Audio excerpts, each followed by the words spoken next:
Good afternoon, all.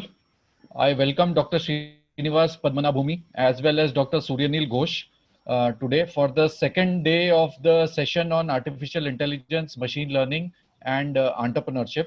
Yesterday, Dr. Srinivas Padmanabhumi talked about the basics of what is artificial intelligence, what is machine learning, what are the different areas where artificial intelligence is being used. Sir, we were overwhelmed with your talk, and a lot of our team members had lot of questions which you answered, and I think we are moving in the right direction. I also would like to thank Dr. Suryanil Ghosh for comparing and asking pertinent questions on artificial intelligence as well as machine learning. Good afternoon, friends. Today, CSC Academy, along with Total Start, brings to you a session on AI and machine learning, which is basically we are listening from the AI thought leaders who have worked on artificial intelligence projects, and their PhDs from Canada is also on the same subject. This collaboration is between CSC Academy and Total Start.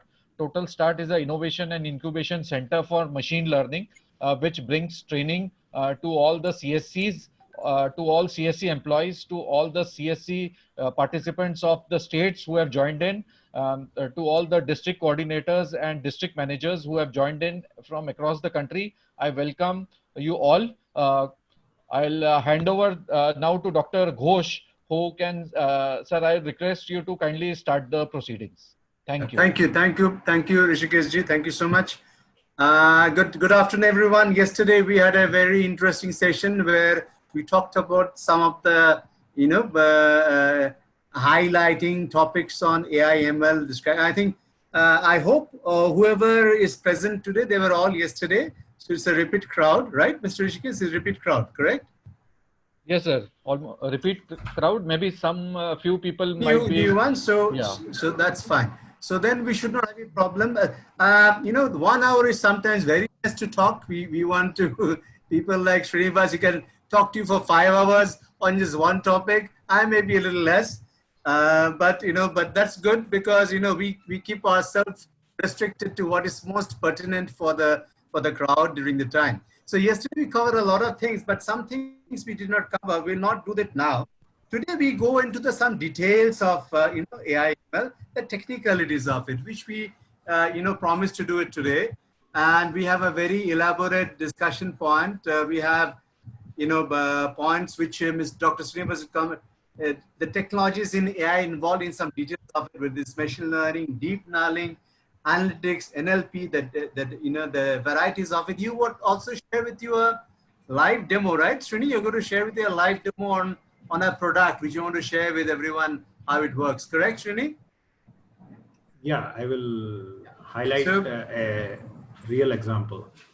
A real example. You're going to show a demo if you shared with me. Is that possible now? Is it possible? Yeah, I'll do that. So down the line. Okay. So I pass it on to Srini to start off the discussion. If we just highlight, though we know what are the points we want to discuss, but you want to highlight the main points. For example, why AI is mandatory for digital transformation. You can start off with that. And as our crowd is a lot of people who are from the VLE background, village entrepreneurs, or their coordinators from CSC. If you can, though I know this is going to be a technical session today, more about what is AI, what is ML, what are the technologies beyond them. But you can also sometimes bring in some, overview. And I will let you carry on this session all by yourself completely. I will just pinch in here and there what I think I need to, put in, button, and I know when you take on a flow, you just go like yesterday saw you go gango. So let's start off, Srini. Thanks, Shurjun. Thanks, Rishikesh. Very technical one from Srini. Welcome to all.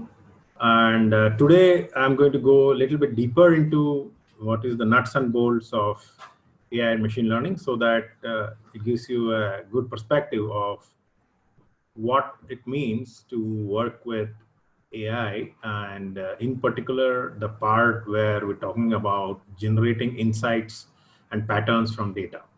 So just to briefly recollect, we all saw this classical example of a very powerful AI engine, which was responsible for beating world champion in quiz program called Jeopardy. This is the Watson program of IBM. It is so powerful that it could answer any question given to it in less time than the world's best quiz champion. So you can imagine the power of AI there.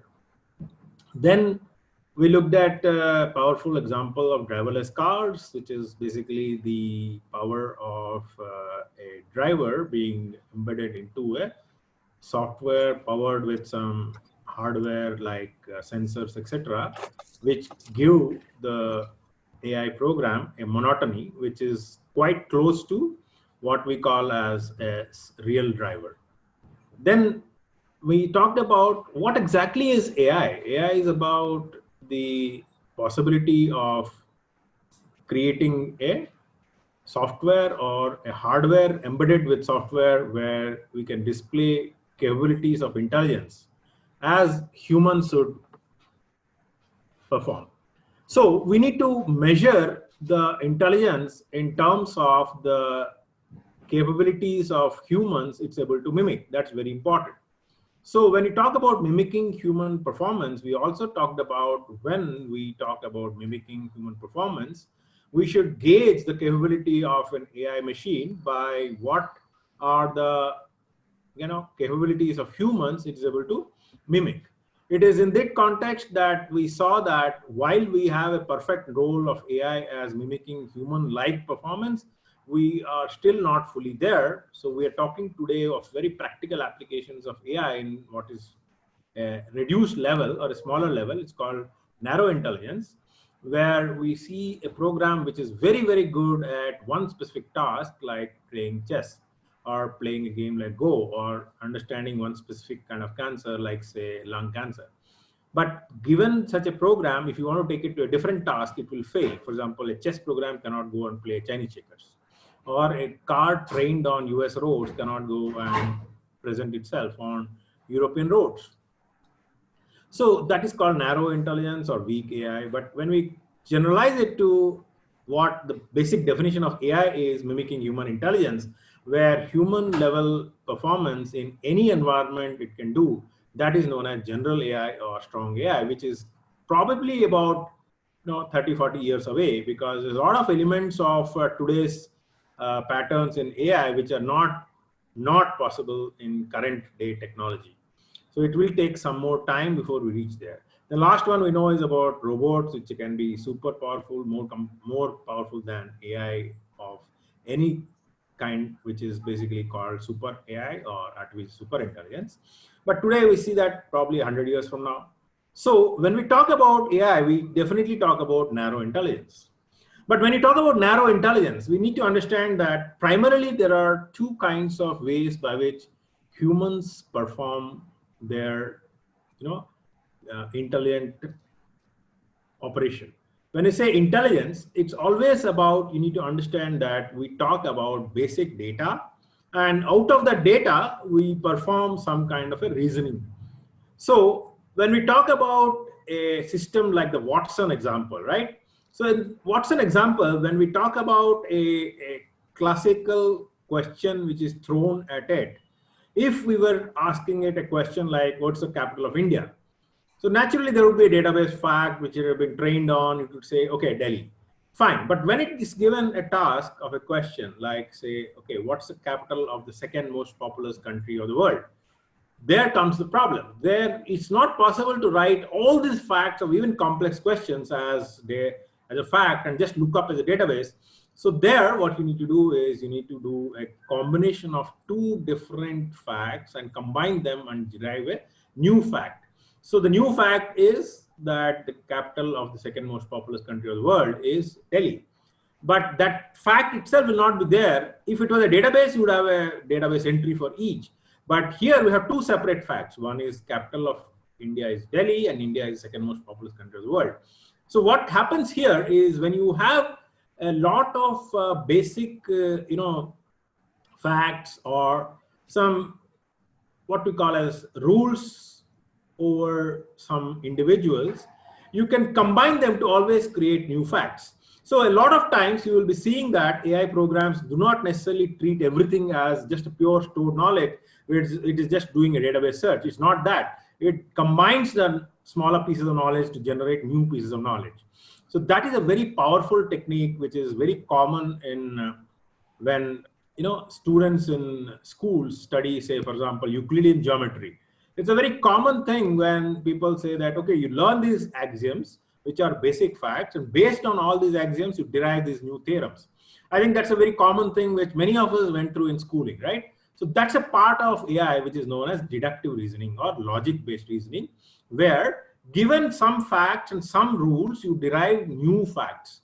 So that's why you don't need to always store entire set of facts as database and only do a search. So AI is more powerful than databases. That's called deductive reasoning. So that is basically where you have a lot of facts and a lot of knowledge in the form of rules. Using all of that, you derive new facts as you go, so that your compact knowledge is stored in a smaller format as compared to, say, a database where you have to store every fact as a row. So that's why AI is more powerful in terms of representing knowledge of the world, because it does not encode it as only hard facts, but it combines logic and facts to derive new facts whenever the need be. It need not be that we always have to store every fact out there in the universe. So that is one aspect of AI, which is very old as Aristotle, about 3,000 years old, well, actually 4,000 years old, I would say. So that's the Tarka Shastra, as we call in India. That's where basically AI has its roots on. Whereas, on the other hand, a new category of applications, which is very common in the applications like we saw in, say, driverless car, or say the cancer detection engine we saw yesterday.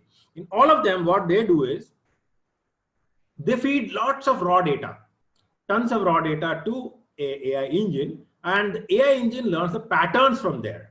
And then what happens is, because the pattern it has learned, when it is given a new X-ray, it can predict it has a cancer or not. Or based on roads it has already traveled, it knows which road where it is and what direction to take, how to respond to a traffic signal, etc. So what these kind of mechanisms do is they create patterns from lots and lots of raw data. So inductive reasoning is what is this term called as, where from a lot of raw facts you generalize patterns and create knowledge. So a specific kind of inductive reasoning of AI is what is called as machine learning. So what is machine learning? We'll see a little bit more detail as we go along, but yesterday we saw it's basically based on looking at a lot of experience raw data and analyzing it, and experience being summarized as a pattern, which you need to kind of use it for future. That's the basic idea of inductive reasoning when applied on raw data to generate patterns which can be used for future. So if you see, the engine of AI is either a deductive or inductive. But most common examples of today where AI is successful is mostly around inductive reasoning or machine learning. Because as we saw yesterday, we have abundance of data, we have cheap machines available as compute, and combination of all of that, we're able to see that there is a good practical system you can build out of machine learning. Then we talked about a very, very important part of yesterday's talk was, okay, we're all talking about data, but what kind of data? Here is where, if you remember, I was talking about Indriya, right? The senses of humans. Panch Indriya, 5 senses. We have speech, we have sight, we have smell, we have hearing, we have feeling. And out of these, only 3 technologies or 3 capabilities are possible with AI today. The one of vision, which is where आँख से जो देखते हैं वो देख पाते हैं, it's called computer vision, where you look at image or video, और बोलने की शक्ति, which is twin thing, बोलना और सुनना, which is what we call as speech. Then language and text, which is where we try to write and read. So उस हिसाब से 2 senses are not covered, which are those? Smell and feel. Other than that, all 3 remaining senses are covered by AI capabilities today. So when you talk about AI, we talk about a kind of reasoning performed on this kind of data, where data could be a simple tabular data, or it could be speech data or text data, image data, or video data. So many applications of AI today we see are dealing practically with one or many of these kind of data. अब example देखिए, driverless car. What is the thing which is going as input to it? It is basically traffic light, the scene of the video of the surroundings. So it's all about image and video. On the other hand, आप Alexa को देखिए. Alexa में क्या है? Input क्या है? Speech. Whereas आप suppose आप एक text input देते हैं Google search को, so then it becomes a natural language or text processing engine, which it takes and passes it to AI engine of Google. So depending on the application, you may be dealing with structured data, speech data, language or text data, NLP कहते हैं उसको, और image और video data, इसको computer vision कहते हैं. So speech understanding, structured data processing, natural language processing, and computer vision, which is image and video processing, is basically what gives the power of AI, where you can do either of the two things. Either you can do machine learning, where you learn patterns from raw data, or you can derive new facts from existing patterns or logical rules and facts. So, Abhi, we talked about AI. Basically, what we said is it's emulating human behavior, human capability, human intelligence, based on whatever data comes, we extract patterns and we are able to perform intelligent tasks. Now, let us look at a slightly business perspective today. Why is AI so important for businesses? So, important thing is a transformation हो रहा है in the businesses, enterprises.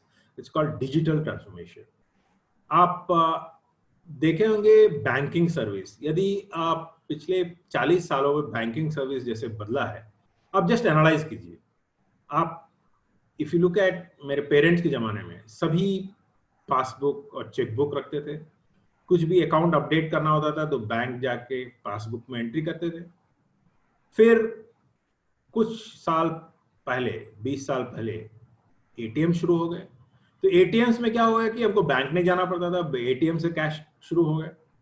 और कुछ साल पहले, करीब 10 साल पहले, एटीएम भी मॉडर्न हो गए, जिसमें आप चेक दीजिए तो ऑटोमेटिकली अभी देख लेता है किसको अकाउंट जाना है, and accordingly it corrects the account and understands what entry to fill up, कितना अमाउंट है वो रिकॉग्नाइज कर लेता है. तो क्या हो रहा है कि as technology changes, process change होता है, सर्विसेज चेंज हो रहा है. तो अभी जैसे फॉर एग्जांपल आप एक सिंपल एग्जांपल डिजिटल का लेते हैं, तो आप सोचिए एक जमाना था जब आपको कोई मोबाइल लेना होता था तो आपको एयरटेल के पास जाना पड़ता था. Then you have to give all documents related to address, etc. and then you get it after verification. But now you can, with your Aadhaar, you can do a KYC right there and you can open a new Jio account. So what is happening is business सभी digital technology को लेके transform हो रहे हैं, कैसे काम करना है. और काम कैसे हो रहा है आजकल? Faster and much smaller time required to do it. तो उसके कारण क्या हो रहा है, एंटरप्राइजेस को चेंज करना पड़ रहा है उनका प्रोसेस. पहला प्रोसेस होता था जिसमें कि आप केवल बैंक जाके अपडेट कर सकते थे या बैंक जाके पता लगा सकते थे कुछ. अभी क्या है, आपके पास वॉइस चैनल है, बैंकिंग चैनल है, एक फोन चैनल है, एक ऑनलाइन चैनल है, एक एसएमएस चैनल है, एक आपको चाहिए तो चैटबॉट चैनल है. डिफरेंट चैनल्स आ गए. तो आपका जो कस्टमर्स है वो भी बदल गए हैं. आपका जो आज के कस्टमर्स को आप पूछिए पासबुक क्या है, तो किसी को मालूम ही नहीं होगा क्या पासबुक है. आज के जनरेशन को, स्टूडेंट्स को पूछिए तो मालूम ही नहीं होगा. तो उनको क्या है कि पूरा एटीएम और डिजिटल टेक्नोलॉजी मालूम है. वैसे ही गोइंग फॉरवर्ड अभी क्या होगा कि एआई जैसे एलेक्सा हो गया, उसमें अभी ऐप निकल रहे हैं, जैसे एलेक्सा से आप इंटरनेट बैंकिंग करेंगे. तो इसमें क्या हो गया, नए नए टेक्नोलॉजी आ रहे हैं, आपके नए नए प्रोसेस चेंज हो रहे हैं. So it is important for government also to look at digital nature of customers और उससे क्या होता है कि डिजिटल जब कस्टमर्स बनते हैं तो उससे आपको प्रोसेस भी चेंज करना पड़ेगा। तो उसी कारण से नए नए प्रोसेसेस, सर्विसेज जो भी गवर्नमेंट सोच रही है, आप नए नए टेक्नोलॉजीज को भी सोचना जरूरत पड़ता है। तो आप जब सोचेंगे डिजिटल बेस्ड प्रोसेस, उसमें आप सोचेंगे क्या क्या डिजिटल टेक्नोलॉजीज हैं। तो आजकल जो एआई के अलावा बाकी टेक्नोलॉजीज हैं, काफी डिजिटल टेक्नोलॉजीज आ रहे हैं, जैसे 3D प्रिंटिंग हो गया। तो आजकल मैं देख रहा हूं कि काफी जगह पे मशीन हो, इवन चाइना में तो एक घर तक बना दिया 3D प्रिंटिंग लेके, इतना तक कि ने पूरा घर का डिजाइन बना दिया, उसको दे दिया 3D प्रिंटिंग मशीन को, उसने पूरा घर बना दिया। Then we talk about AR VR which is augmented reality, virtual reality. उसमें क्या है कि रिटेल शॉप में जाएंगे तो आपको पहचान जाएंगे कि इसका क्या एक्सपायरी डेट है, कब बना था, क्या बना था, तो सब मालूम हो जाएगा। आपका एक AR का एप्लीकेशन होगा, एक सामान पर रखेंगे तो उसका पूरा डिटेल मालूम हो जाएगा। IoT आजकल बहुत इंपॉर्टेंट है। फॉर एग्जांपल आप सभी चीजों में सेंसर डाल रखे हैं, जैसे स्मार्ट सिटीज हो गए। स्मार्ट सिटीज में आप लाइटिंग से लेके, ट्रैफिक सिग्नल से लेके, आपका डस्टबिन से लेके, घर का बिल्डिंग से लेके, everything is sensor enabled. Not only that, in medicine we're talking about sensors being able to do many things. Similarly, IoT is very good for agriculture. जैसे आप soil का quality testing कर रहे हैं, या soil का moisture test कर रहे हैं, temperature test कर रहे हैं, so IoT is very important nowadays. Then we talk about nano robots. Robotics में अभी क्या है, छोटे छोटे robots की भी बन रहे हैं जो कि assistants to humans हैं। किसी patient को एक assistant कर रहे हैं, या तो दवा लेके जा रहे हैं एक जगह से दूसरा। तो ऐसे काफी नए डिजिटल टेक्नोलॉजीज आए हैं, बट आपको एक चीज इंपॉर्टेंट रखना पड़ेगा कि सभी इसमें एक इंटेलिजेंस नाम का चीज बहुत इंपॉर्टेंट हो जाता है। तो एआई इन सब में बेसिक नेसेसिटी हो गया है कि डेटा सभी लेते हैं, एआर में भी डेटा लेते हैं, आईओटी में भी डेटा जनरेट करते हैं, रोबोट्स को भी डेटा मिलता है जो देखता है अगल बगल, बट सभी में आप एक इंटेलिजेंस डालना पड़ता है to convert data to knowledge, उसके बाद वो काम कर सकते हैं। तो बाकी सभी टेक्नोलॉजी एक तरफ, एआई एक तरफ होता है, बिकॉज एआई के बिना कोई स्मार्ट डिजिटल टेक्नोलॉजी काम नहीं कर सकता है। डिजिटल टेक्नोलॉजी ले भी ले तो भी प्रोसेस स्मार्ट नहीं हो सकता है, तो इसीलिए एआई बहुत जरूरी है। तो इस हिसाब से देखा जाए तो मैं इस पर थोड़ा बाद में आता हूँ, बट एक बात मैं बताना चाहता हूँ, बिकॉज काफी लोगों को आजकल क्या है कि बहुत डाउट होता है कि ऑटोमेशन हो जाएगा एआई से तो जॉब चले जाएंगे। बट अभी क्या हो रहा है कि एआई से जैसे डिजिटल ट्रांसफॉर्मेशन हो रहा है तो प्रोसेस चेंज हो रहा है, तो जो स्किल सेट हो रहा है वो चेंज हो रहा है, और स्किल सेट चेंज होने के कारण क्या हो रहा है कि नए टाइप के जॉब भी आ रहे हैं। तो रिसेंटली एक रिपोर्ट था कि हो सकता है कि एक बहुत पुराने जॉब चले जाएं, but at the same time बहुत सारे नए जॉब्स भी क्रिएट होंगे। एक रिपोर्ट है which is basically saying that number of jobs AI will create by 2020, probably अभी 2024 करना पड़ेगा because इस साल तो खास कुछ हुआ नहीं। तो it is very important that new categories of jobs are also getting created. So when I say new kinds of jobs, what kind of new kinds of jobs? ये चीज आपको बहुत important चीज सोचना पड़ेगा। एक आपका रोल होता है कि आप डेटा से पैटर्न एक्सट्रैक्ट करें, एआई की जरूरत है, बट उसमें क्या है कि नए टाइप का जॉब भी चाहिए होगा। फॉर एग्जांपल मैं एक सिंपल बात बताता हूँ, एक काम है डेटा एथिसिस्ट। डेटा एथिसिस्ट एक बहुत special kind of job role बन रहे नया, जिसमें क्या हो रहा है कि आजकल एआई सिस्टम क्या है, डाटा में जो पैटर्न है वो निकाल रहा है, बट उसमें हो सकता है कि आपका जो पैटर्न है वो बायस्ड हो। बायस्ड मतलब किसी एक समुदाय के लिए फेवर करता हो। जैसे फॉर एग्जांपल आजकल एक सपोज एचआर रिक्रूटमेंट का एक एआई सॉफ्टवेयर बना है, उसमें काफी डेटा मर्दों का बनाया हुआ है, बट सम डेटा लेडीज का बना है। तो उसमें क्या हो जाता है कि आप जब उसको ट्रेन कर रहे हैं डेटा में, तो डेटा बहुत बायस्ड होगा मर्दों की तरफ, तो उसके कारण क्या होगा कि फीमेल एम्प्लॉयज के लिए it will be biased against. तो ये सब चीज देखने के लिए एक नया रोल क्रिएट हुआ है इन एआई कॉल्ड डेटा एथिसिस्ट। उसमें क्या है, ह्यूमन एथिक्स की सभी को बराबर देख रहे हैं कि नहीं, किसी के साथ पक्षपात हो रहा है कि नहीं, ये सब चीज देखेगा एंड डेटा को चेंज करेगा एआई के एल्गोरिथम में फीड करने के लिए। तो ये नया टाइप का जॉब हो गया। सिमिलरली आप सपोज एक और एग्जांपल देखते हैं, for example data Wrangler. Data Wrangler होता है जो पर्सन एक डेटा लेता है बट एआई में एल्गोरिथम में क्या है कि डायरेक्टली डेटा नहीं जाता है, डेटा को पूरा क्लीन करके देना पड़ता है। जैसे फॉर एग्जांपल आप ट्विटर में जाएंगे, ट्विटर के पूरा ट्वीट्स कलेक्ट करके बताएंगे कि एक सेंटिमेंट एनालिसिस बना रहे हैं, तो उसमें हम एक पर्टिकुलर कैटेगरी ऑफ जॉब है, उसको बोलते हैं डेटा रैंगलर, ऑल्सो बोलते हैं डेटा हाइजीनिस्ट, जिनका काम है क्लीन करना। बिकॉज आप ट्वीट देखेंगे तो ट्वीट में बहुत सारे बेकार के कैरेक्टर होंगे, बेकार के वर्ड्स होंगे जिनका कोई वैल्यू नहीं है। बट मैं बोलता हूँ एक ट्वीट में कि I like the story very much, but उसमें क्या है कि आई वेस्ट है, दी वेस्ट है, ऐसे वर्ड्स बहुत वेस्ट है। But very much and like, this is words which are meaningful, which convey the sentiment. वैसे हर एक ट्वीट में ऐसे एक्सट्रैक्ट करना पड़ेगा। तो cleaning of data is what the role of data wrangler और डेटा हाइजीनिस्ट इज।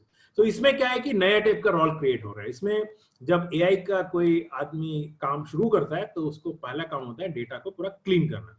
वैसे एक और एग्जांपल हो गया बिजनेस स्टोरी टेलर। इसका काम क्या है कि बहुत सारे लोग बोलते हैं कि एआई से ये चीज पॉसिबल है, ये चीज पॉसिबल है टेक्नोलॉजी वाइज, बट उससे क्या बिजनेस बेनिफिट होता है? उससे क्या आपका बेनिफिट इस टाइप से होगा कि आपको कम आदमी लगाने पड़ेंगे, या ऐसा है कि इससे हमको बहुत कॉम्प्लेक्स काम है जो कि आदमी से नहीं होता है तो मशीन द्वारा करना है? तो बिजनेस एंगल क्या है, कैसे आप इस एआई प्रोग्राम को बिजनेस की ओर बताओगे, बिजनेस को सेल करोगे? तो that is business story teller. तो उससे क्या होता है कि ऑलरेडी वे टॉकिंग अबाउट, बहुत नेगेटिव न्यूज आता है कि एआई से ऑटोमेशन होगा, जॉब निकल जाएंगे, बट माय कन्विक्शन इज बहुत सारे नए टाइप के जॉब आएंगे। बिकॉज डिजिटल टेक्नोलॉजी बहुत फ्यूचर में सभी टेक्नोलॉजी चेंज हो जाएंगे डिजिटल रूप में। ऐसा नहीं है कि आज एक काम हो रहा है तो वैसे ही होगा। तो फॉर एग्जाम्पल और एक एग्जाम्पल मैं देना चाहता हूँ, बैंक का तो मैंने दिया, बट आज कितने लोग रेलवे में पेपर का टिकट लेके जाते हैं? बहुत कम, सभी एसएमएस दिखाते हैं, दैट्स इट। और कितने लोग उससे पहले एक प्रिंटेड टिकट होता था वो लेके जाते थे, उससे पहले एक स्क्वायर रेक्टेंगल कार्डबोर्ड टिकट होता था, उसे कौन करता है? तो as we go along, digital is going to change our life, business wise, even personal life. उसके कारण क्या होता है कि digital is only the go way forward, and because digital में एआई बहुत जरूरत है, तो we need newer kinds of jobs, newer kinds of roles. So all I am saying is it is important for us to understand that AI is going to be creating lots more jobs for the new world of business, the new way of doing work with AI-led automation and AI-led intelligent way of doing processes. That is a big message. Can I just interrupt for 1 second? Yeah. So tell me, Srini, I see this list. I will ask you a specific question on this list. But tell me, what are the jobs AI has? You have shown what are the jobs are going to be created. But tell me, what are the jobs AI has taken away till now? Okay. So I will not talk exactly about taking away. What I can say is it has moved people to reskill from current way of doing things to new way of doing things. For example, that those jobs are no there. Exactly. Example मैं बताता हूँ। बताइए। जैसे एक पहले क्या होता था कि एक डेटा एंट्री जॉब होता था, मेडिकल ट्रांसक्रिप्शन। मेडिकल ट्रांसक्रिप्शन में क्या है कि एक आदमी दिमाग नहीं लगाता था, जस्ट प्रिस्क्रिप्शन देखता था, उसको ट्रांसलेट करता था, राइट करता था एक एप्लीकेशन में। बट उसका अभी क्या रोल हो गया है कि उसको अभी एक एआई प्रोग्राम देखता है, उसको कन्वर्ट कर देता है और उसको डाल देता है टारगेट टेक्स्ट में। तो उसमें क्या हो गया कि उसमें जो काम चाहिए होगा उसमें स्किल चेंज हो जाता है कि आप कैसे वो एआई जो सॉफ्टवेयर है उसको कैसे यूज करेंगे, उसमें कैसे डेटा लोड करेंगे, उसका आउटपुट कैसे समझेंगे, उसको कैसे फिलअप करेंगे। ऐसा नहीं कि आप मैन्युअली एक आदमी देख रहा है, आंख से देख रहा है, उसको फिर ह्यूमनली ट्रांसलेट कर रहा है, फिर एक सिस्टम में डाल रहा है। तो ह्यूमन जॉब जो था पहले ट्रांसक्रिप्शन, नाउ एआई का काम कर रहा है। तो उसमें क्या है कि यद्यपि एफिशिएंसी बढ़ गया है, बट ऐसा नहीं कि जॉब पूरे एलिमिनेट हो गया है, बट जॉब थोड़ा रीओरिएंट हो गया है। नया टाइप का सॉफ्टवेयर कैसे काम करना है उस पर चेंज हुआ है। तो इस हिसाब से नंबर ऑफ जॉब्स कम हुए हैं, बट ऐसा नहीं है कि एलिमिनेट हो गया, पूरा प्रोसेस चेंज हुआ है with less time and more automation. So it is very bad idea to say that I only killed the job. It has only changed the job. No, Srini, could you tell me, एक बताओ क्या ये तो सब IT enabled और IT का साथ साथ बराबर है, we have been discussing that for a long time, जो है ऑटोमेशन ऑफ टेस्टिंग, हाँ वो भी, उसमें भी बहुत सारा AI यूज हो रहा है, क्या होने का चांस है कि हो रहा है बहुत जगह पे।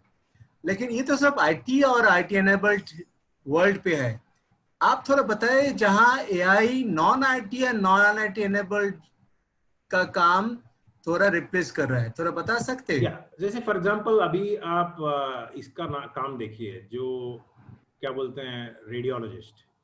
रेडियोलॉजिस्ट क्या था पहले, प्योरली अपना एफर्ट लगा के एक एक्सरे देख के, एक्सरे को देख के उसका रिपोर्ट बनाता था। बट उसमें क्या होता था कि लिमिटेड नंबर ऑफ लैब्स थे हमारे पास, limited number of testing kits है, लिमिटेड नंबर ऑफ रेडियोलॉजिस्ट हैं। तो उससे क्या है कि यू आर लिमिटेड बाय उसका कितना एफिशिएंसी है, कितना एक्सरे देख सकते हैं दिन में। बट अभी क्या है कि AI प्रोग्राम आ गया, तो AI प्रोग्राम एक हिंट दे देता है एक्सरे से, उसके बाद उसको देख के radiologist at 10 times more efficiency he can do that work. So what has happened is it has increased the efficiency of radiologists. लेकिन So it is not to say that we are eliminating radiologists, but it is saying that it is improving the efficiency of radiologists. Same thing. So let's say, Srini, in the factory workflow, उधर कुछ काम robot और ज्यादा intelligent हो गया, नया AI driven robot आ गया, ऐसे करके कुछ काम वो लोग ले ले, ये तो हो रहा है, बहुत दिन से हो रहा है। ऑटोमेशन तो ऑटोमेशन है, वो तो जेनेरिक ऑटोमेशन है, लेकिन AI ड्रिवन कुछ ऑटोमेशन हुआ जो और ज्यादा। ये ऑटोमेशन तो AI के बिना पॉसिबल ही नहीं है। Radiology is all about AI driven automation. Radiology नहीं बोल रहा हूँ, मैं बोल रहा हूँ रोबोट जो फैक्ट्री शॉप फ्लोर में जो होता है ना। या फैक्ट्री शॉप फ्लोर में there are two things. One is what is called as very mundane task, जैसे एक यहाँ से स्क्रू निकाला, इसमें स्क्रू डाला। बट और एक टाइप का हो गया जो कि फॉर एग्जांपल आप यदि अलीबाबा के वेयर हाउस में जाएंगे, उसमें क्या करते हैं कि हजारों रोबोट एक के अंडर एक कोऑर्डिनेट करके एक मटेरियल यहाँ से ले जाके वहां ले जाते हैं, शेल्फ में एम्प्टी है कि नहीं वो देखते हैं। तो वो सब जो मॉडर्न रोबोटिक्स AI के बिना इम्पॉसिबल है। सो what I am saying is एक लेवल ऑफ ऑटोमेशन पॉसिबल था purely based on mechanics, but now without AI there is no robotics. All robotics today are based on complex AI algorithms because vision बहुत जरूरत होता है, कहाँ जा रहे हैं, कैसे जाना है, किसको अवॉइड करना है, कैसे एक टीम के साथ काम करना है, किस टाइप का जगह भेजना है। श्रेणी, हम आज का भी डिस्कशन थोड़ा जेनेरिक हो गया, ओवरऑल हो गया। एक जेनेरिक क्वेश्चन है जो हम शायद नहीं बोला, फिर हम थोड़ा टेक्निकल, आप थोड़ा सबको थोड़ा AI हम लोग का टेक्निकली समझ, ज्यादा टाइम नहीं, 20 मिनट है। एक क्वेश्चन आया वो थोड़ा जेनेरिक से है, मनमीत कौर जी पूछा क्या, हाँ ये थोड़ा आप क्या AI आप एग्रीकल्चर में कितना क्या हो रहा है? हमें पता है बहुत कुछ हो रहा है, आप थोड़ा बताइए क्या हो रहा है, आपको भी पता है, आप AI इन एग्रीकल्चर में क्या हो रहा है थोड़ा बताएं। सो एग्रीकल्चर में 3 या 4 टाइप का है। एक तो है कि बहुत सारे companies are working for government for detecting soil aridness. Aridness मतलब ड्राई पैच है कि वेट है कि एरिड लैंड है। तो क्या है, ड्रोन लगा के उसमें कंप्यूटर विजन डाल के वो मैपिंग कर रहे हैं पूरे एरिया का, कहाँ पर एरिड है, कहाँ पर ड्राई है, कहाँ पर पैच है, कहाँ पर ग्रीन है। सो फॉर एग्जांपल मेरा एक फ्रेंड है, उसका ड्रोन AI कंपनी है, वो कानपुर यूपी गवर्नमेंट के लिए they are doing agriculture land mapping. So that is one application based on computer vision. Second application क्या है कि आजकल बहुत सारे डिसीज हो रहे हैं which is based on specific symptoms, like कुछ पत्तों पे कुछ दाग आना शुरू हो जाते हैं। तो उसमें क्या है कि आजकल AI और कंप्यूटर विजन लगा के वो क्या पैटर्न आ रहे हैं पत्तों पे, वो डिसीज को पता लगा के उन लोग क्या कर रहे हैं कि एक मॉडल बनाए AI का, सो दैट आप कोई भी खेत में जाएंगे तो वहां पर क्या वो डिसीज आया है वो पहले ही जान लेंगे एंड उसके कारण उसके स्पेसिफिक पेस्टिसाइड डाल सकते हैं। जैसे फॉर एग्जांपल महाराष्ट्र गवर्नमेंट एक वाधवानी इंस्टीट्यूट ऑफ AI करके हैं, उन्होंने बारामती के फार्म्स में जाके वहां पर उन्होंने स्पेसिफिक शुगर केन के एक स्पेसिफिक काइंड ऑफ डिसीज को देखा, उन्होंने पैटर्न फाइंड किया, फिर एक मशीन लर्निंग एल्गोरिथम लगाया, फिर उन्होंने उसी पैटर्न को महाराष्ट्र गवर्नमेंट के थ्रू सभी महाराष्ट्र के फार्म्स में डिप्लॉय कर रहे हैं, so that early warning system आ जाए कि कोई डिसीज आने वाला तो पहले ही मालूम हो जाए, before it becomes mature and crop goes waste. So ऐसे काफी एग्जांपल्स हैं जो कि कंप्यूटर विजन और AI बेस्ड टेक्नोलॉजीज यूज हो रहे हैं फॉर एग्रीकल्चर. सिमिलरली काफी चीजें जैसे सॉइल मॉइस्चर एनालिसिस सेंसर है, उसको एक इंटेलिजेंट पैटर्न बना के किस सॉइल में क्या टाइप का क्रॉप डालना है, तो एक क्रॉप डिसीजन सपोर्ट सिस्टम बना रहे हैं. तो वैसे government of India is also very active in using AI for different agriculture tasks. Hope that answers. Yeah, I think that's good for now. Okay. So let us go on to technology. Yeah. So what I wanted to talk about is baki sub parts of AI, okay, but the main brain of AI is what is known as machine learning. And what is machine learning? Basically, it's about extracting patterns from data. And इसमें क्या है कि हम generally pattern निकाल सकते हैं data से, but 3 type का पैटर्न होते हैं. एक होता है रीइंफोर्समेंट लर्निंग, दूसरा होता है अनसुपरवाइज्ड लर्निंग, तीसरा होता है सुपरवाइज्ड लर्निंग. तो इसमें डिफरेंस ये है कि सुपरवाइज्ड लर्निंग में कोई हिस्टोरिकल डेटा नहीं रहता है. प्योरली वो क्या है कि जीरो एक्सपीरियंस हिस्टोरिकल डेटा से स्टार्ट करता है, बट उसको बहुत बार चला के उससे क्या होता है कि लर्न करता है कौन सा अच्छा चीज है, कौन सा अच्छा नहीं है. तो that is called reinforcement learning. Unsupervised learning क्या है कि आपके पास प्योरली डेटा है जिसमें बहुत सारा इनपुट डेटा है बट कोई आउटपुट नहीं है, बट इनपुट डेटा के अंदर आपको पैटर्न निकालना है. उसको अनसुपरवाइज्ड डेटा बोलते हैं, मशीन लर्निंग बोलते हैं. सुपरवाइज्ड मशीन लर्निंग क्या है, सबसे आसान है बट मोस्ट पॉपुलर है. इसमें क्या है कि एक आउटपुट वेरिएबल रहता है, एक इनपुट वेरिएबल्स रहते हैं. तो एक आउटपुट वेरिएबल है तो उसमें क्या होता है कि आपको प्रॉपर रिलेशनशिप निकालना है आउटपुट और इनपुट के बीच, उसको बोलते हैं सुपरवाइज्ड. बट सुपरवाइज्ड में आप देखेंगे कि 2 टाइप का आउटपुट हो सकते हैं. एक हो गया continuous data, like stock market. Stock market value क्या है कि अभी 10 रुपए हुआ, दूसरों में से 10.25 हुआ, 10.35. So it's a continuous data. तो उसमें क्या बोलते हैं, रिग्रेशन बोलते हैं. वेयरएज आपका एक कैंसर इमेज देखा, उसमें आप बताएंगे कि कैंसर है कि नहीं है, तो वो क्या हो गया, इट बिकम्स डिस्क्रीट, मींस बहुत कम वैल्यूज हैं एज द आउटपुट. सो उसमें आप जो बताएंगे वो दिखाएगा कि आपके पास कैंसर है कि नहीं है. तो answer is very few values it will take, yes no. और जैसे आपको सपोज कैरेक्टर रिकॉग्नाइज करना है, आपने 0 to 10 लिखा, उसमें कैरेक्टर रिकॉग्नाइज करना है, आपके पास 10 ही डिजिट्स है. तो उसमें क्या हो जाता है कि output is fixed number of values. We don't have infinite number of values like the stock market case. That is called classification. So normally unsupervised is harder as compared to supervised. Reinforcement is even harder than unsupervised. So reinforcement learning जैसे मैंने बताया था, उसमें background कोई data नहीं होता है. आप क्या करते हैं कि आप एक जगह से दूसरा जगह जाते हैं, जैसे रोबोट हुआ, तो उसमें क्या है कि बहुत सारा बार रोबोट को भेजा जाता है एक पॉइंट से दूसरा पॉइंट, बट जैसे वो जाते रहता है वो एक जगह धक्का खाता है, एक जगह गिरता है, एक जगह स्ट्रेट चला जाता है. उसके बेस पे पता लगाता है कि किस जगह पे ऑब्स्टेकल है, किस जगह पे नहीं है. तो उसमें क्या है, यू लर्न फ्रॉम एक्सपीरियंस. जैसे हिंदी में एक कहावत है, धक्के मार मार के खाना, राइट. जिंदगी में जैसे धक्के मार मार के खाते हो, तो that's what reinforcement learning is, कि you learn from experience, you don't learn from historical data. So data initially 0, but बहुत बार चला देते हैं आप. बहुत बार चलाने से वो रोबोट इंटेलिजेंट हो जाता है. जैसे एक पॉइंट से दूसरा पॉइंट रोबोट को भेजा, आपने 100 बार भेज दिया, तो उसके पास इतना नॉलेज हो जाता है कि अल्टीमेटली जब 100 बार के बाद आप उसको जाने बोलेंगे तो वो पूरा समझ जाता है which is the shortest path, और बहुत जल्दी पहुंच जाएगा विदाउट एनी फॉलिंग और हिटिंग एनीथिंग. वो क्या होता है, लर्निंग फ्रॉम एक्सपीरियंस. उसमें जैसे हर एक जगह पे वो एक रिवार्ड या पनिशमेंट फाइंड करता है. यदि एक रोबोट एक धक्का खाता है एक वॉल से, तो उस जगह को पनिशमेंट देता है.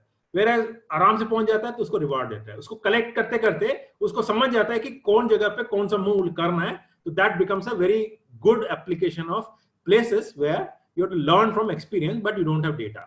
On the other hand, in supervised versus unsupervised, we saw that supervised example are ones where you have a fixed output, whereas unsupervised don't have output. So supervised में क्या है कि most common example is where you have output is continuous. जैसे stock market का value predict किया, या आप predict किए कि आपका गाड़ी कितना देती है, कितना माइलेज देगी based on कितना पुराना व्हीकल है, कितना वेटेज है इंजन का, कितना टाइम ऑफ डे चलाते हैं, क्या मॉडल है, उसका बेस पर आप इक्वेशन बना सकते हैं of output in terms of inputs. So machine learning जहां पर output variable is a continuous one, that is called as regression. On the other hand, यदि आप output is very few values, like जैसे मैंने बताया character recognition 10 values, या आपको suppose कोई कस्टमर को पता लगाना है कि हाई रिस्क है, लो रिस्क है, मीडियम रिस्क है, तो 3 वैल्यूज, उसमें क्या बोलते हैं, इनपुट डेटा को देखते हैं और कन्वर्ट करते हैं into discrete output, that's called classification. Both classification and regression are supervised machine learning and the most commonly studied. Then unsupervised में क्या है कि there is no output class, it's only about pattern extraction from data. तो इसमें क्या है कि आपके पास कोई आउटपुट क्लास नहीं है, बट केवल रॉ डेटा है. तो इसमें most important pattern which is use is what is known as customer segmentation या क्लस्टरिंग. इसमें क्या करते हैं कि आप डेटा को देते हैं एंड डेटा को सेगमेंट करते हैं कि ए सेगमेंट पूरा एक टाइप का बिहेवियर है, ए सेगमेंट पूरा एक टाइप का बिहेवियर है, ए क्लस्टर पूरा एक टाइप का बिहेवियर है. तो इसमें क्या है, रॉ डेटा को देख के रॉ डेटा में कौन से सिमिलर डेटा है उस पूरा को एक ग्रुप बनाते हैं, दूसरा एक सिमिलर ग्रुप है उसको एक डेटा बनाते हैं. एक्चुअली मार्केटिंग कंपनीज क्या करते हैं, इस टाइप का टेक्नोलॉजी को यूज करके पूरा अपने कस्टमर्स को आप प्रोफाइल करते हैं कि ये कस्टमर क्या है कि इनको भाव बहुत इंपॉर्टेंट है, क्वालिटी ज्यादा मैटर नहीं है. एक टाइप का कस्टमर्स हैं जो कि कस्टमर के लिए क्वालिटी इंपॉर्टेंट है बट भाव इंपॉर्टेंट नहीं है. तो वैसे डिफरेंट सेगमेंट्स के लिए डिफरेंट प्रोडक्ट्स लोग लॉन्च करते हैं. तो इसमें क्या है कि कोई आउटपुट डेटा नहीं होता है, बट बेसिक डेटा को आप ग्रुप बना के क्लस्टर बनाते हैं. ईच क्लस्टर के लिए अलग अलग स्ट्रेटेजी होता है. Similarly, एक और एग्जांपल है ना, व्हाट, ये तो पहले डेटा माइनिंग भी कर रहा था ना, ये same thing. Yeah, data mining is machine learning only, na? Who said data mining is different? So ये तो नहीं, but they did not, we did not call it machine. Yeah, it is machine learning, nothing else. It is unsupervised machine learning. So, और एक important category which is very very important is fraud detection, anomaly detection. आपके पास बहुत सारे transaction चल रहे हैं credit card के. Generally आप इंडिया में घूमते रहते हैं, बट सडनली आपके क्रेडिट कार्ड को एक ट्रांजैक्शन आ गया पाकिस्तान से, तो क्रेडिट कार्ड कंपनी को सडनली एक अलर्ट आ गया कि ये तो नॉर्मल ट्रांजैक्शन नहीं है, ये तो अनयूजुअल है, एनॉमली है, ये तो नॉर्मल ग्रुप में नहीं आता है ट्रांजैक्शन. तो फ्लैग कर देता है और डिनाई कर देता है, बिकॉज कस्टमर प्रॉब्ली हैक हो गया है उसका अकाउंट, उसके कारण उसको अलाउ नहीं करना है. तो एनॉमली डिटेक्शन एक बहुत important machine learning unsupervised task है, जिसमें क्या करते हैं कि बेसिक डेटा में कौन से पॉइंट्स हैं जो कि नॉर्मल डेटा टाइप का नहीं है बल्कि आउटलायर, बल्कि एनॉमली है, whereas it is not normal data. Example मैंने बताया, क्रेडिट कार्ड नॉर्मल ट्रांजैक्शन है बट एक सडनली कहीं और से आ गया. या तो सपोज आप एक किसी वेबसाइट को एक्सेस कर रहे हैं, आप एडमिनिस्ट्रेटर हैं वेबसाइट के, आप देखते हैं कि नॉर्मली मिनट में करीब 60 एक्सेस या 100 एक्सेस आ रहे हैं, बट सडनली आप देखें कि सडनली नेक्स्ट मिनट में 1 मिनट में 1000 एक्सेस आ गए. That means somebody is bombarding, means that somebody is hacking your account. तो वो पैटर्न बहुत डिफरेंट हो गया फ्रॉम योर नॉर्मल पैटर्न. तो उससे क्या होगा कि एक डाउट आ जाता है. So suddenly you start accessing that data and say that this access is a hacking attack, it's not a normal data. So anomaly detection एक बहुत इंपॉर्टेंट मशीन लर्निंग टास्क हो जाता है. देन एक और important category of anomaly of unsupervised learning is what we call as market basket analysis. ये क्या है कि आप अमेज़न में जब खरीदने जाते हो कुछ, आप हर समय देखे होंगे कि आपने कुछ खरीदा, तो बोलता है कि people who bought this also bought this, do you want to add this in your shopping cart. जैसे आपने ब्रेड खरीदा तो प्रॉम्प्ट किया कि बटर भी आप लेंगे क्या.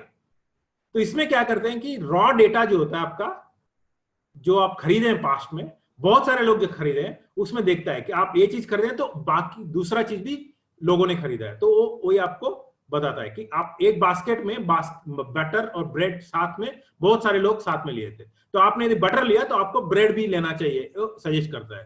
तो इसमें क्या होता है कि ई कॉमर्स कंपनीज बहुत फायदा होता है, बिकॉज कंपनीज जनरली देखते हैं कि कस्टमर्स को आप सजेस्ट करते हो तो वो लोग डाल देते हैं शॉपिंग कार्ट में, बिकॉज उनका आदत होता है कि आप ब्रेड खरीदेंगे तो बटर भी खरीदेंगे. तो इसमें क्या होता है कि आप रॉ डेटा जो है बकेट में क्या क्या लिए हैं एक साथ, उसका एनालाइज करके क्या क्या पैटर्न्स निकालते हैं कि आप यदि ये डेटा आप ए वाला सब्सटेंस लिए हैं तो क्या चीज उनको सजेस्ट कर सकते हैं. जैसे आप अमेज़न या फ्लिपकार्ट में जाएंगे तो आप हर समय देखेंगे कि एक चीज शॉपिंग कार्ट में डालेंगे तो सजेशन आएगा आपको कि ये चीज आप शॉपिंग कार्ट में डाल सकते हैं. इसको बोलते हैं एसोसिएशन रूल माइनिंग या market basket analysis. Then comes the important element of why AI is today so powerful in dealing with the data from our sensors, namely computer vision, speech understanding and natural language. This is what I said, right? 3 इंद्रियां हैं जो कि AI के systems बहुत आराम से आजकल पहचान पाते हैं, और आप कैंसर डिटेक्शन हो या चाहे ड्राइवरलेस कार हो, ये सब कार बना पाते हैं. वो सभी मशीन लर्निंग करते हैं, बट वो करते हैं on raw data which is like speech और इमेज और इट कुड बी टेक्स्ट. तो उसमें क्या है कि एक नया मशीन लर्निंग का ही टाइप है, बट डीप लर्निंग करके है. इसमें डीप लर्निंग में क्या करता है कि वो एक इमेज देखता है और उसमें automatically different layer of concepts extract करता है. जैसे यहाँ पर एक चीज लिखा हुआ है, एक 4 PM करके इमेज है, उसमें सबसे पहले कुछ एडजस्ट डिटेक्ट करेगा, देन एडजस्ट को कंबाइन करके स्ट्रोक्स डिटेक्ट करेगा, फिर कैरेक्टर डिटेक्ट करेगा, देन कैरेक्टर से एक मीनिंग डिटेक्ट करेगा कि एक टाइम डिटेक्ट कर रहा है. तो ये सभी ऑटोमेटिकली एक्सट्रैक्ट हो जाता है from an image of 4 PM. Same thing, एक कार का इमेज दे दिया तो कार के ऊपर एडजस्ट डिटेक्ट करेगा, फिर उसके ऊपर कार का डिफरेंट पार्ट्स डिटेक्ट करेगा, then say okay totally this is looking like an Ambassador car और this is looking like a Fiat car. So वैसे डिटेक्ट करेगा. तो इसमें क्या है कि आप जो सबसे important class of important information raw data के अंदर है, उसको एक लेयर के रूप में डिटेक्ट करता है. एंड इसके कारण क्या हो गया कि बहुत आसान हो गया.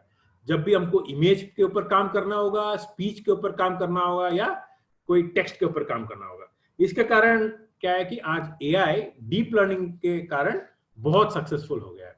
तो टिपिकली व्हाट वी से is while AI is the overall technology, machine learning is a subset which talks about extracting patterns from raw data, and the most important part of machine learning is deep learning, which is able to extract this hierarchical knowledge from speech, text or images, and hence it is a very powerful technology for AI. And that is why when we talk about AI technologies, we typically talk today about deep learning and machine learning technologies, where either you do classification or regression or clustering or market basket analysis or anomaly detection or reinforcement learning. These are the basic AI techniques that are very commonly used nowadays. So with that, I will like to take the last few minutes in showing a demo which is about a real life images to detect. कैसे आप एक real life जो चीजें हैं वो कैसे आप detect करते हैं using an AI program which is a deep learning program. तो I will take you of here to move to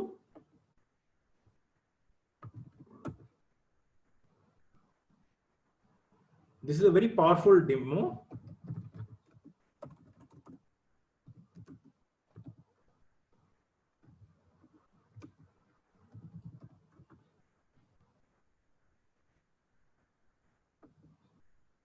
तो आप मैं क्या करता हूं कि ये क्या है कि पेज में डायनामिकली आप देखेंगे कि जैसे जैसे वो ऑब्जेक्ट देख रहा है वो डिटेक्ट करते रहता है. तो एक डीप लर्निंग प्रोग्राम है, ये चलते रहता है. आप एक्चुअली स्लोली शुरू हुआ है बट नीचे की ओर ले जाता हूं जहां पर आपको दिखेगा कि एक एक आइटम को कैसे वो पहचानता है, और जैसे जैसे वो लर्न करते जाता है एक्सपीरियंस से, वैसे वैसे उसका कॉन्फिडेंस बढ़ता जाता है ईच इमेज को एग्जैक्टली मैच करते हुए. Just give it couple of minutes.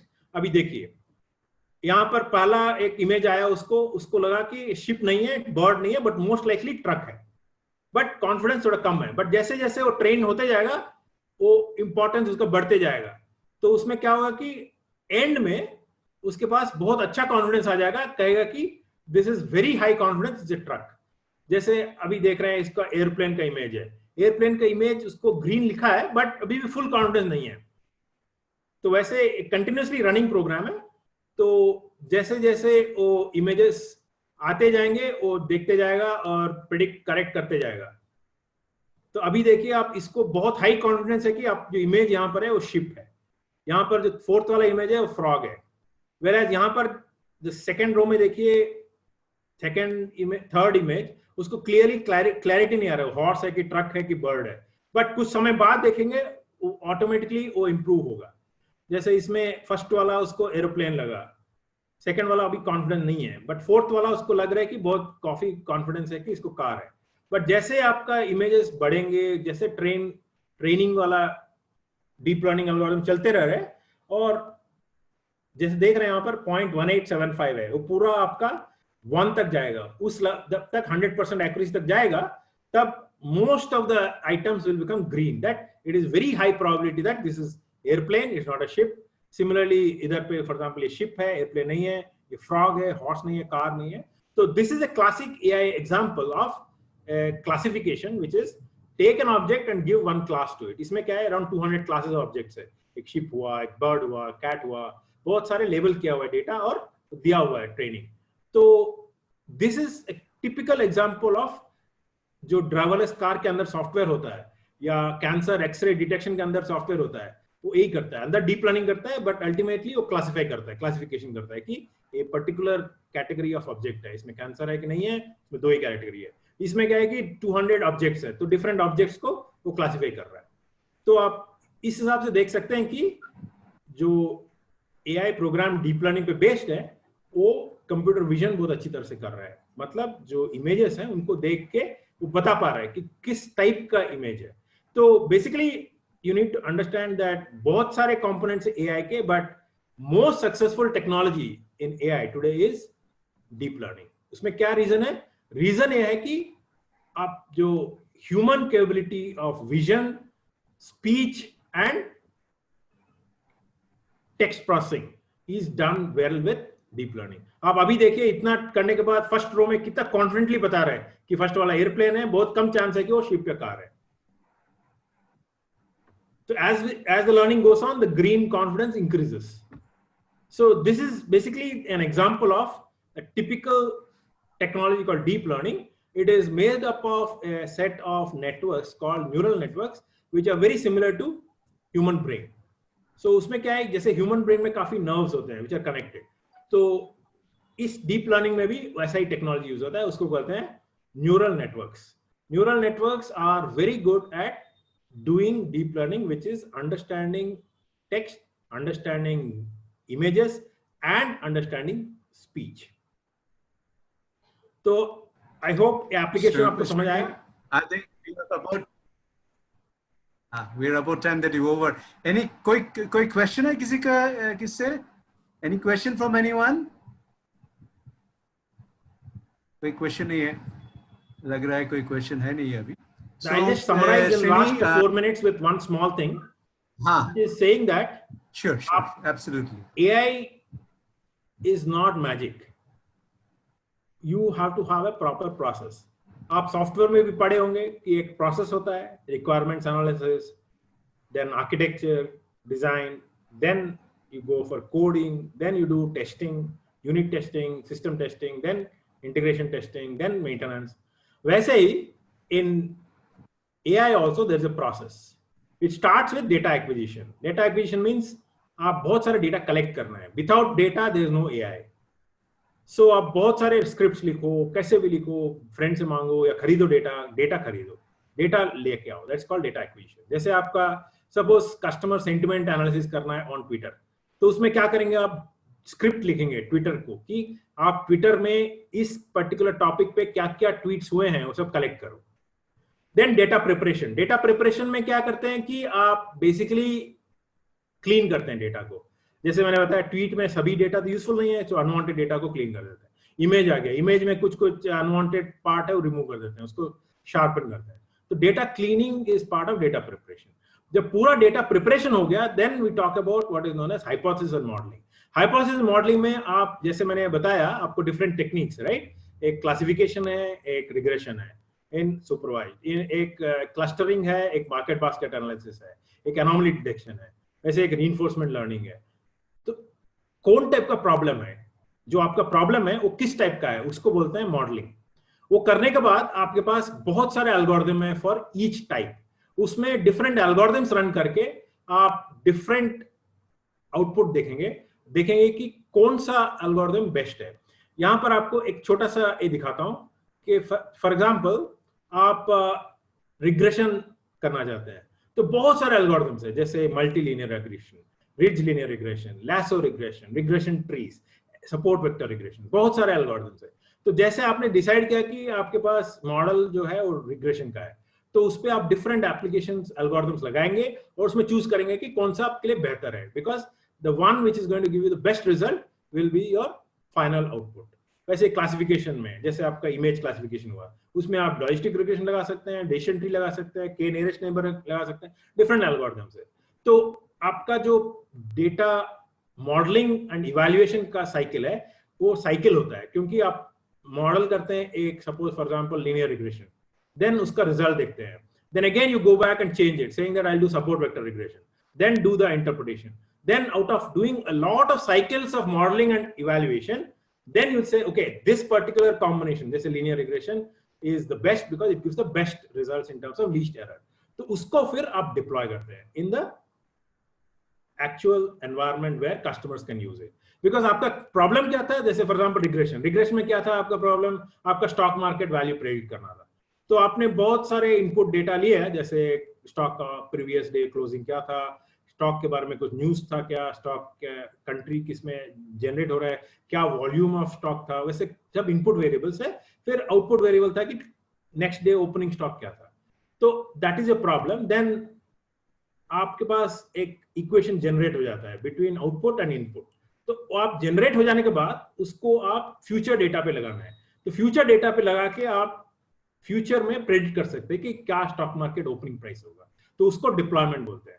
तो हिस्टोरिकल डेटा पे एल्गोरिथम रन होता है, फिर जनरेट होता है मॉडल, बट मॉडल बन जाने के बाद केवल मॉडल आप लेंगे, आप पुराना डेटा को फेंक देंगे, केवल मॉडल लेके डिप्लॉय करेंगे। That is what is known as deployment. तो इसलिए आपके पास समझने का है कि ये होल थिंग एक साइकिल है, data acquisition, data cleaning and preparation, then modeling, then evaluation. Modeling, evaluation as cycle.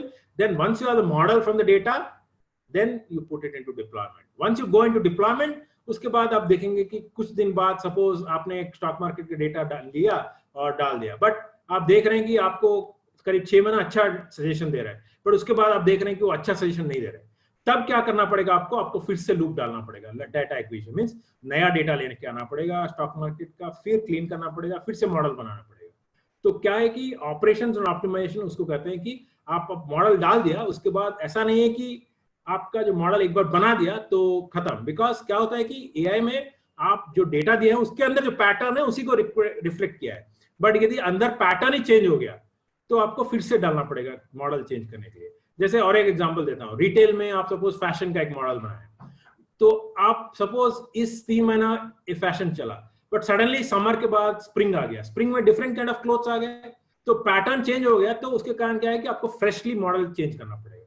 So depending upon कैसा पैटर्न चेंज होता है, आपको प्रोसेस पूरा फिर से रिपीट करना पड़ता है। So that is what is part of the AI process. So what I need to tell you is AI is not only algorithms, it's a whole end-to-end process like what you do in software. And most important element is data. It's all about data. If you don't have data, if you don't have effort in cleaning data, तो इस हिसाब से आपको एक और चीज बताएं, why AI is creating new jobs? Because इस पूरे साइकिल में 90% एफर्ट फर्स्ट 2 बॉक्सेस में लगते हैं, data acquisition and data preparation. That's what I told you, right? Data labeling, data analysis, the data preparation, data wrangler. तो data clean करना, तो उसी में मैसिव जॉब्स है। डेटा लेबलिंग, जैसे बहुत सारे इमेज आ गए एक्सरे के, बट आपको मालूम नहीं कौन सा एक्सरे में कैंसर है नहीं है, वो लेबल तो करना पड़ेगा, बिकॉज विदाउट लेबलिंग आपका एआई कुछ नहीं कर सकता है। It is junk in junk out. So there is a lot of role for data labelling. So you need to understand that most of the jobs are in data acquisition and data preparation, which are very important for a good AI model to work. So with that, I stop here and I'll take any questions. Thank you very much, sir. There are 2 questions actually from my team members. One is from Nusrat, who is stationed in Ladakh. She asks about Google and what kind of artificial intelligence is behind Google. Yeah. So Google के अंदर purely deep learning है। जैसे आपने देखा होगा कि Google mail में आप जब लिख रहे हैं तो ऑटोमेटिकली सजेस्ट करता है टेक्स्ट, वैसे ही आप गूगल सर्च में आपको सर्च कर रहे हैं तो कंप्लीट कर देता है आप क्या सर्च करना चाह रहे हैं। तो उसमें क्या करते हैं वो लोग कि आप हर टाइम जब सर्च करते हैं, आप गूगल को डेटा दे रहे हो, उसके ऊपर वो पैटर्न बना लेता है कि अभी तक सपोज कैपिटल ऑफ आई लिखे हैं आप, तो समझ जाएगा कि बहुत लोग इंडिया पूछ रहे हैं, तो इंडिया कंप्लीट कर देगा। वैसे आपका पुराना मेल सब देख के या बहुत सारे लोगों का रेस्पॉन्स देख के वो बता देगा थैंक यू और sorry I can not do this, वैसे करके ऑटोमेटिक रेस्पॉन्सेस आते हैं ना, या तो ऑटो कंप्लीट। तो वो पूरा डेटा बेस्ड है। एंड गूगल के पास एडवांटेज क्या है कि बिकॉज हम सबको मुफ्त में सर्विसेज दे रहा है और हम सब साइन कर रहे हैं agreement to give our data to them, they have tons and tons of data we have donated to them, so they are very smart, they are using that data to help us. Right, sir. Thank And you, sir. internally it is deep learning, understanding text. As I said, anything to do with basic text, image or speech mostly are around deep learning, which takes them, creates patterns inside it and eliminates the proper output in terms of what prediction. Yes, you rightly said about the importance of data, sir. In fact, I was hearing a presentation where it was said data is the new oil, Exactly. as well as Vladimir Putin, actually, Russian president, I think. He talked about that the country who has a large amount of data will lead the fourth industrial revolution and would be the economic superpower. Correct. So I think data is very important. Correct, but आप एक और negative नहीं बल्कि positive type से सोचिए। आप यदि China का सक्सेस स्टोरी देखेंगे around Covid, how they can contain, it's all around being able to monitor every person, tracking where they're going, understanding whether somebody has violated something.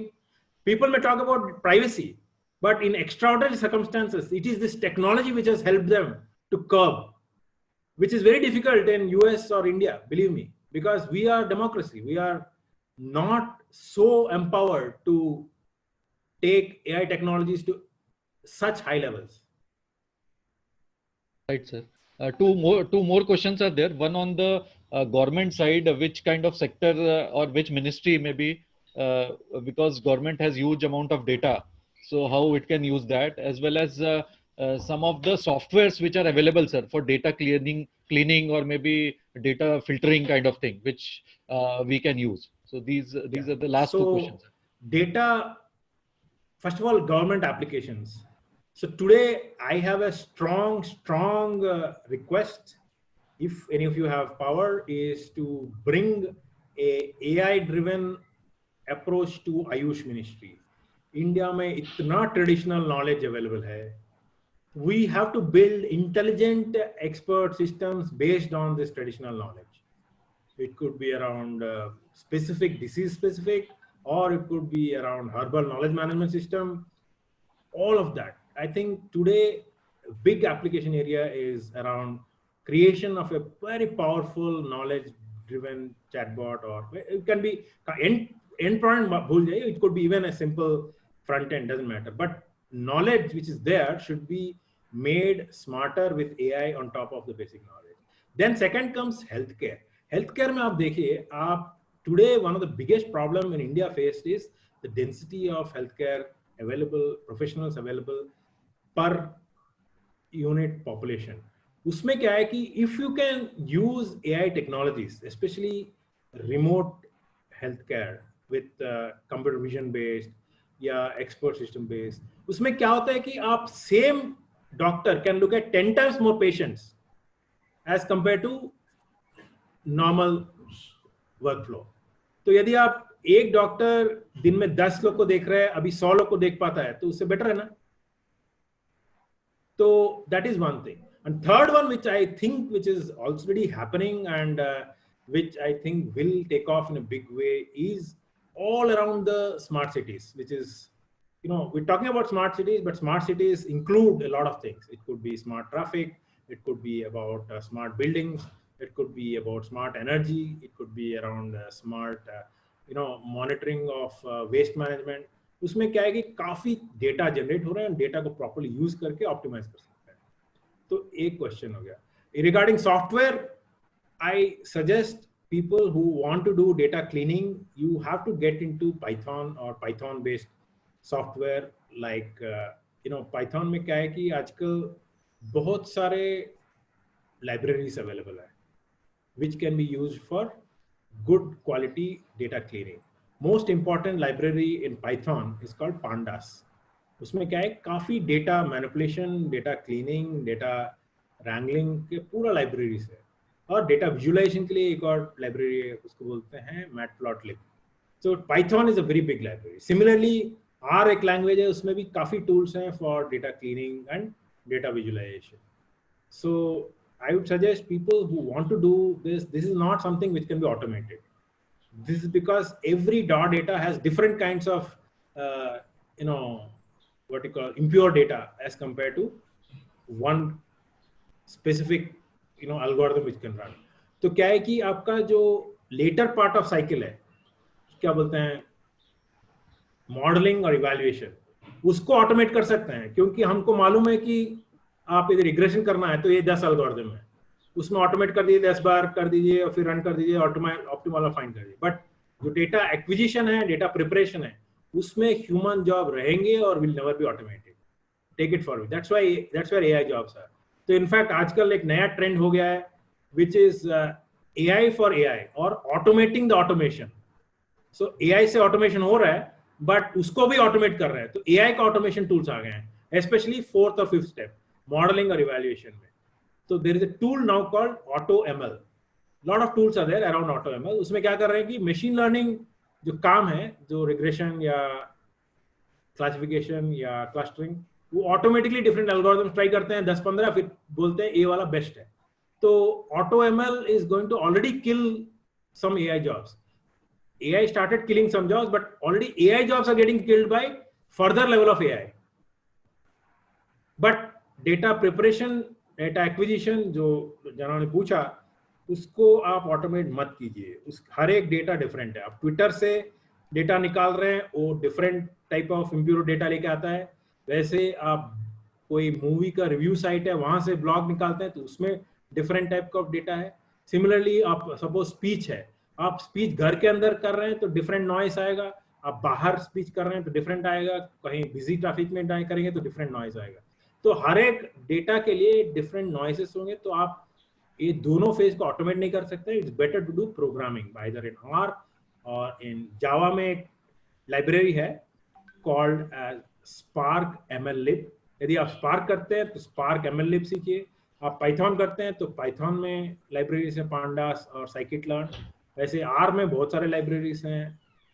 So depending on your comfort level, whether you are Java guy or whether you are यदि आप cloud use करना चाहते हैं तो आप Microsoft का पे as you go service है Azure ML, या तो यदि आप Amazon का यूज करना चाहते हैं तो Amazon का अपना प्लेटफॉर्म है कॉल्ड Elastic MapReduce, का अपना मशीन लर्निंग लाइब्रेरीज है. वैसे ही आप प्योर ड्रैग एंड ड्रॉप करना चाहते हैं तो आपके पास टूल्स हैं लाइक SAS या तो वेका, WEKA. It's an open source visual machine learning tool. I think Srini, I think we are going into too much details in technicalities. सबको शायद नेसेसरी नहीं होगा. तो जी फिर हम आज का 15 मिनट आगे बढ़ गए हम टाइम से. I think hope everyone enjoyed it. Yes. Let's wrap up the session. Rishikesh ji, want to wrap up the session? Yeah, I'll just wrap up, sir. Thank you, Dr. Srinivas, for taking us through the AI journey on both the days. I think the participants received it quite well. The internal aspects of the artificial intelligence, machine learning, as well as the neural networks were, I think, well understood by all the participants. I would like to thank my people at the district headquarters level, the district coordinators, the district managers who are being part of this program. मैं उनको बहुत thankful हूँ. मेरे जो state के जो heads हैं और जो स्टेट टीम के जो मेंबर्स हैं उनके लिए मैं शुक्रगुजार हूँ कि उन्होंने ये सेशन अटेंड किया. लास्ट में मैं अगेन दोनों स्पीकर्स जो हमारे एमिनेंट स्पीकर्स हैं, डॉक्टर श्रीनिवास और डॉक्टर सूर्यनील घोष, उनका मैं धन्यवाद देता हूं कि उन्होंने एक इम्पॉर्टेंट एस्पेक्ट पे हमें अवगत कराया कि आर्टिफिशियल इंटेलिजेंस का क्या उसका पीछे बैकग्राउंड क्या है और आर्टिफिशियल इंटेलिजेंस आज जो दुनिया भर में छाया हुआ है उसका किस तरह से कितना महत्व है.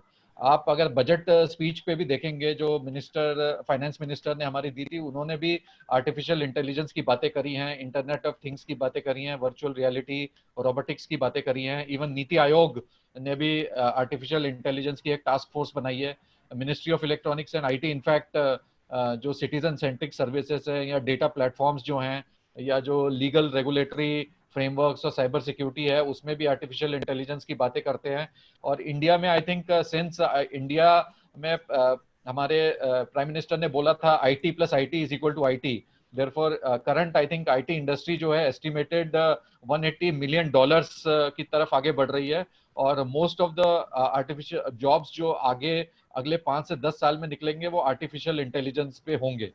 तो सर ये बैकग्राउंड देते हुए thank you so much doctor Srinivas for this session. I would like to thank Dr. Suryanil Ghosh as well from all the CSC team. Thank you very much. Thank you. Thank you, everyone.